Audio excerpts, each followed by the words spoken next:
네, 이제 2024년도 얼마 남지 않았습니다.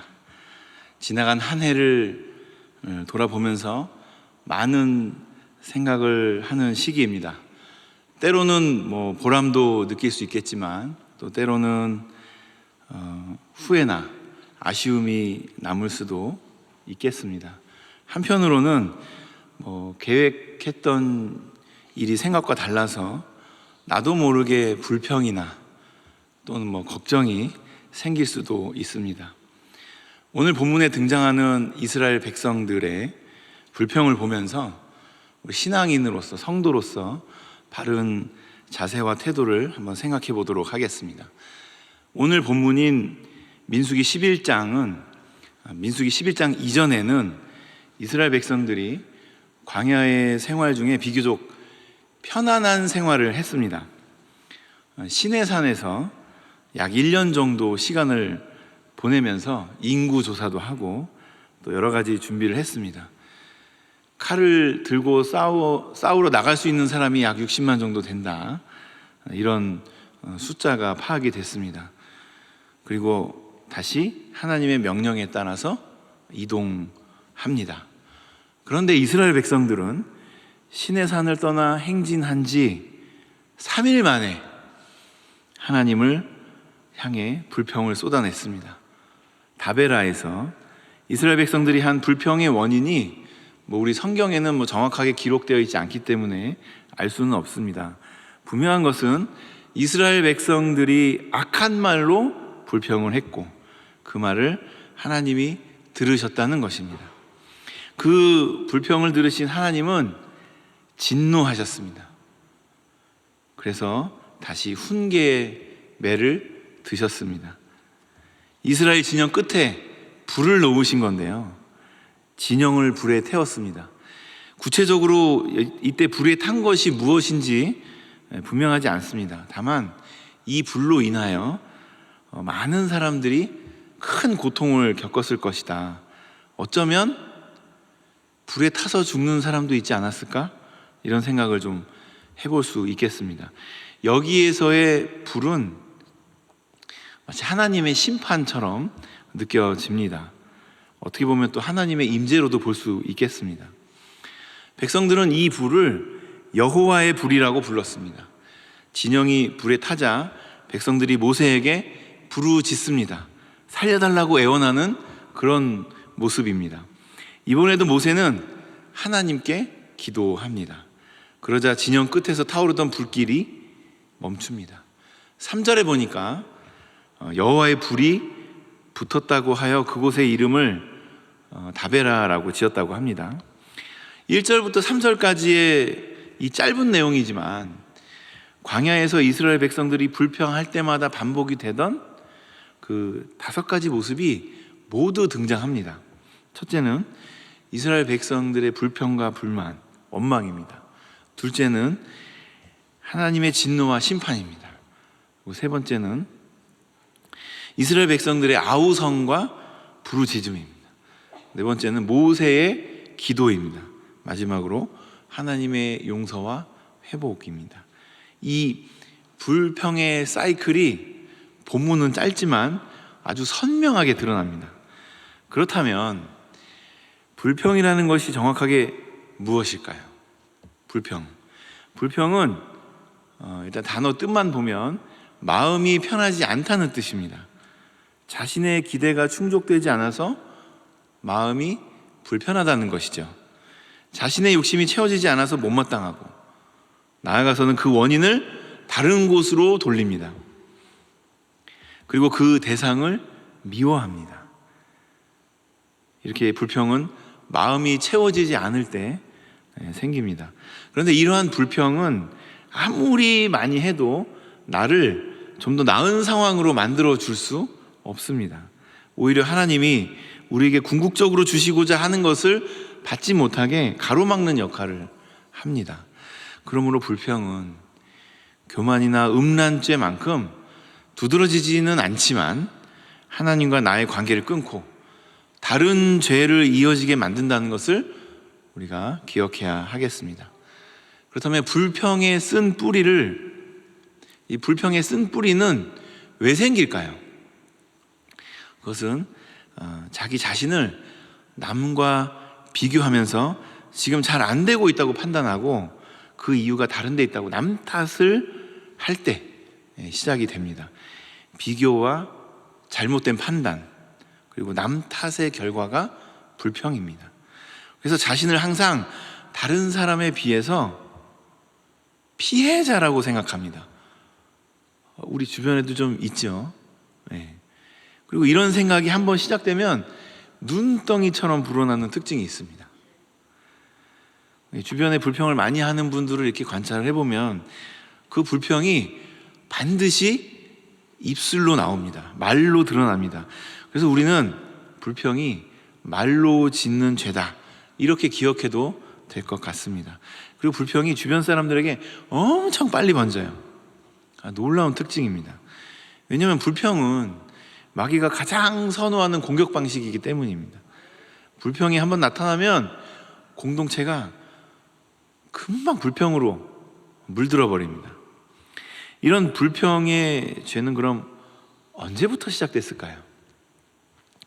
창세기 3장에 기록된 선악과 사건을 보면요, 3장 3절인데요, 3절에 이렇게 기록되어 있습니다. 뱀이 하와를 유혹하면서 던진 질문에 하와가 하나님의 명령과 다르게 대답하는 장면인데요, 제가 읽어드리겠습니다. 동산 중앙에 있는 나무의 열매는 하나님의 말씀에 너희는 먹지도 말고 만지지도 말라, 너희가 죽을까 하노라 하셨느니라. 지금 하와가 이렇게 얘기를 했다는 거예요. 하나님이 선악과는 먹지도 말고 만지지도 말래, 죽는데, 이렇게 기록이 되어 있는 건데요, 기록이 되어 있지 않지만 숨어 있는 대사가 있습니다. 아니, 하나님이 어떻게 그럴 수가 있어? 이 말이 숨어 있습니다. 성경에 기록되어 있지는 않지만 분명 하와가 한 말에는 이 불평의 요소가 들어 있습니다. 지금 뱀이 그 부분을 정확하게 노리고 있습니다. 그래서 그 아래 12절을 보면 이런 기록이 있습니다. 하나님이 선악과를 먹었는지 이제 아담에게 물어보시는 거예요. 그러니까 아담이 대답을 합니다. 이렇게 대답합니다. 아담이 이르되 하나님이 주셔서 나와 함께 있게 하신 여자, 그가 그 나무 열매를 내게 주므로 내가 먹었나이다. 이런 뜻이죠. 하나님이 주신 그 여자 때문에 내가 선악과를 먹었습니다. 아주 정확하게 남 탓을 하고 있습니다. 지금 이스라엘 백성들이 보여주는 불평의 요소들이 선악과 사건에서도 그대로 나타납니다.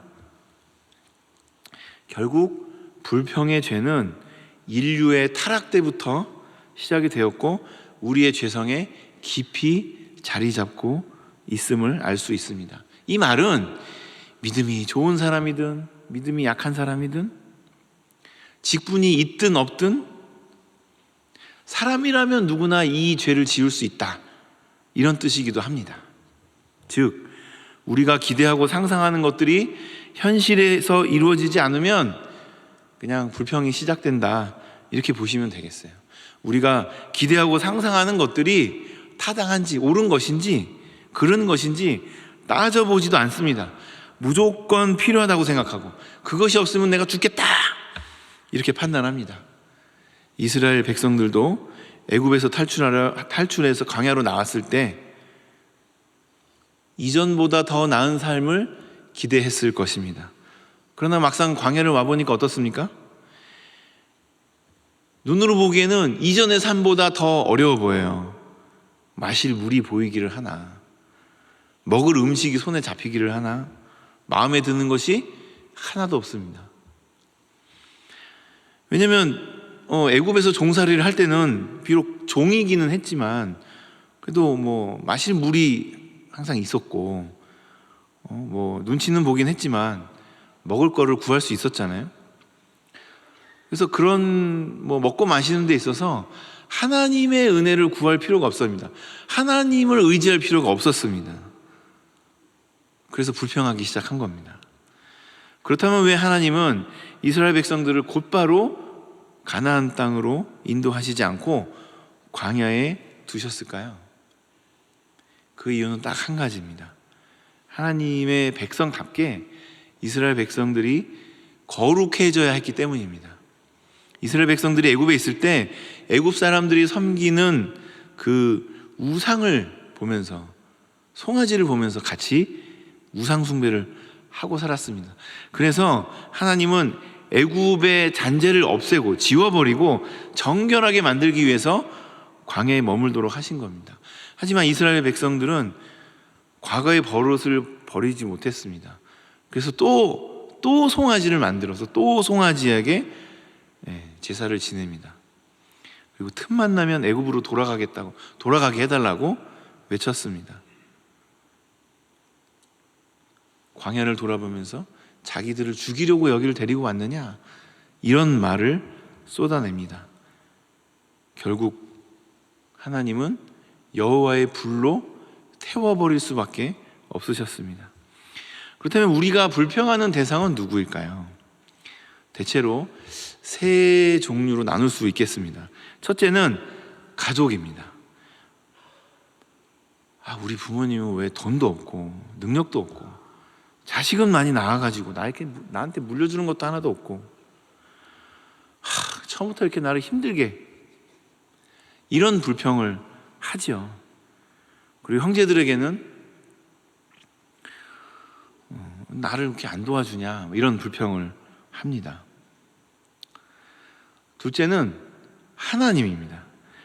왜 하나님은 나를 이런 가난한 집에 태어나게 하셔가지고, 왜 하나님은 나를 실력도 없고 능력도 없는 부모님 밑에서 살게 했을까, 이런 생각을 합니다. 특별히 우리 충현의 성도님들은 믿음이 깊어서 직접적으로 하나님을 향해 이렇게 불평하시지는 않는 것 같아요. 그런데 가끔 이런 생각이 떠오르시기는 하나 봐요. 저희 보니까 막 그럴 때마다 깜짝깜짝 놀라고 막 기도한다고 그러시긴 하더라고요. 남들은 힘들이지 않고도 부모를 잘 만나서, 형제 잘 만나서, 배우자 잘 만나가지고 잘 먹고 잘 사는데 왜 하나님은 나한테 그런 길을 허락하시지 않고 이렇게 만드셨을까 좌절합니다. 그런 사실은 우리를 가난하게 만들고 병들게 하고 앞길을 가로막는 것들이 우리의 잘못된 판단과 잘못된 습관, 마귀의 유혹들이지 결코 하나님이 아닙니다. 그러나 우리의 마음에 일단 비교와 판단이 들어오면 그러한 정확한 상황 판단과 원인 분석이 안 됩니다. 멈춰버립니다.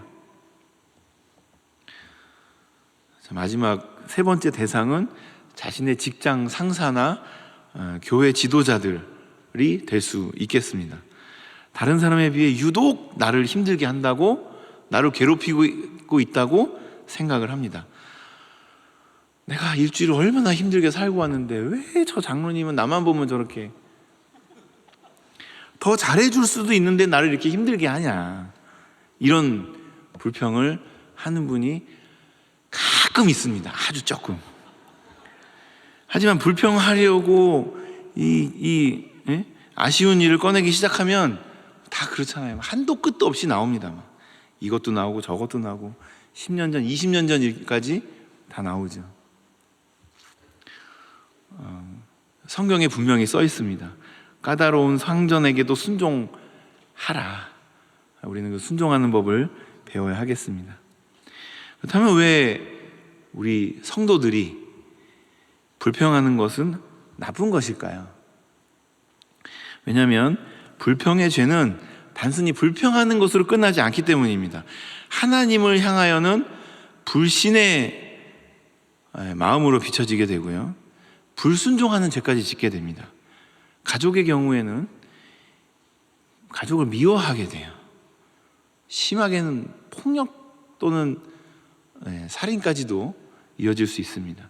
제가 너무 극단적인 얘기를 했지만 실제로 사건, 사고들이 일어나지 않습니까? 이렇게 불평하는 것은 다른 죄를 짓게 하는 원인으로 작용한다는 것을 우리가 기억해야 하겠습니다. 불평이 내 생각을 틈타고 들어왔을 때 바로 그 싹을 잘라내야 하겠습니다. 불평하는 사람들의 공통적인 특징이 있어요. 게으르다는 점입니다. 자신의 부족한 상황을 개선하기 위해서 노력하지 않고요, 오히려 나빠진 상태에만 붙잡고 있습니다. 입으로 불평만 하기 때문인데요, 그러다 보니 불평하는 사람들은 열심히 일하는 사람들마저 흔들어 놓습니다.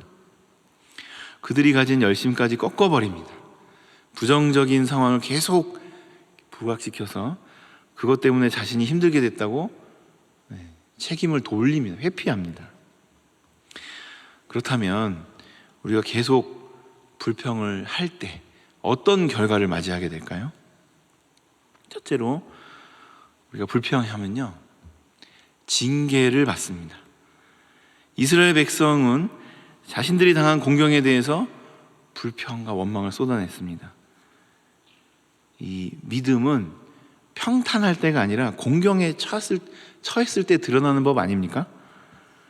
하나님은 출애굽 이후에 물도 없고 먹을 것이 없을 때 했던 그들의 행동에 대해서는 징계를 하지 않았습니다. 그러나 시내산 언약을 맺은 이후에 언약을 맺었음에도 불구하고 계속해서 불평을 쏟아내자 진노의 불, 여호와의 불을 내리십니다. 하나님은 불평을 싫어하십니다. 하나님을 향한 불평은 불신에서 나오는 것이기 때문입니다. 마태복음 12장 35절에 보면 예수님이 이렇게 말씀하셨습니다. 마음에 있는 것이 드러난다는 얘기인데요, 선한 사람은 그 쌓은 선에서 선한 것을 내고 악한 사람은 그 쌓은 악에서 악한 것을 내느니라. 마음에 있는 것이 입으로 나온다는 뜻입니다. 불평은 불신의 열매입니다. 둘째로, 불평은 엄청난 전염성을 갖고 있기 때문에 공동체를 파괴하는 힘이 있습니다.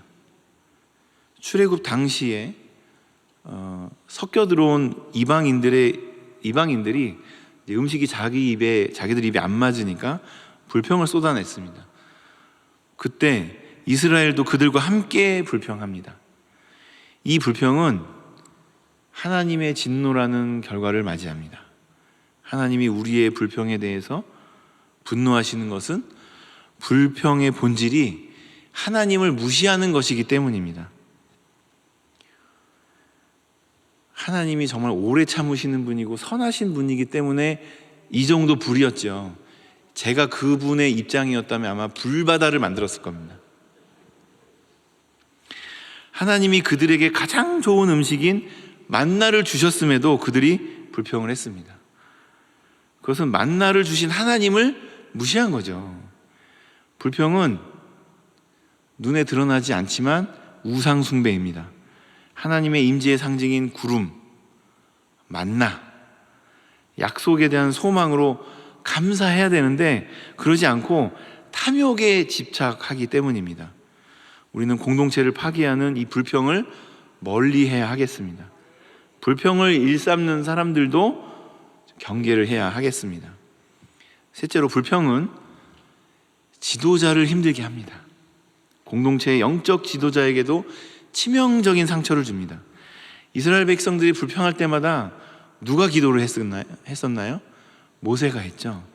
모세가 목숨을 걸고 이스라엘 백성들을 살리려고 중보 기도를 했습니다.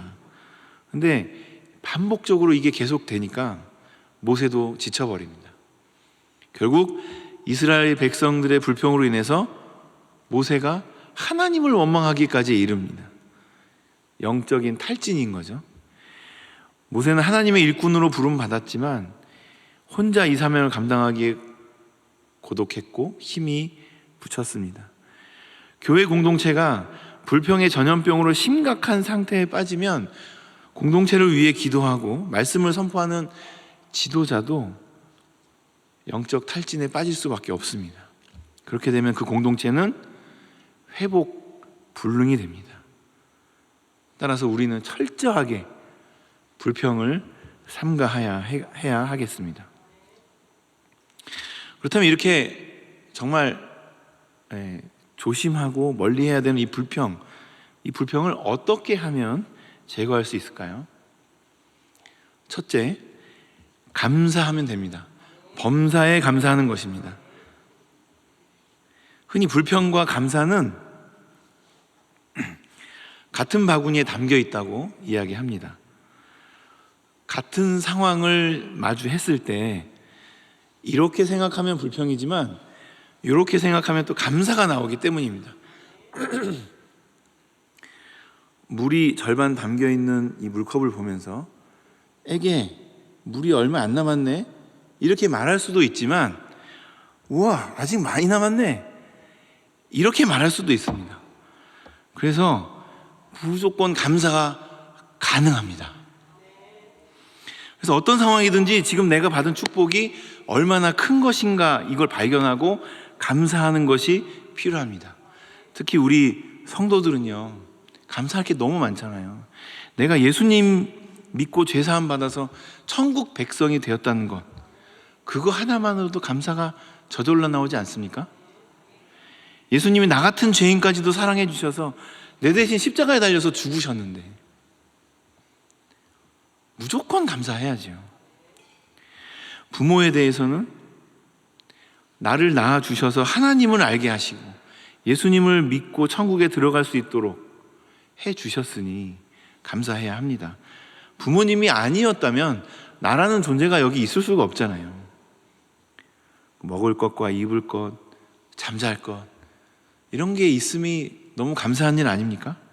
모든 것이 하나님의 은혜로 나에게 허락된 것이기 때문입니다. 사실 따지고 보면 아무것도 없어야 되는 게 맞아요. 그런데 있잖아요.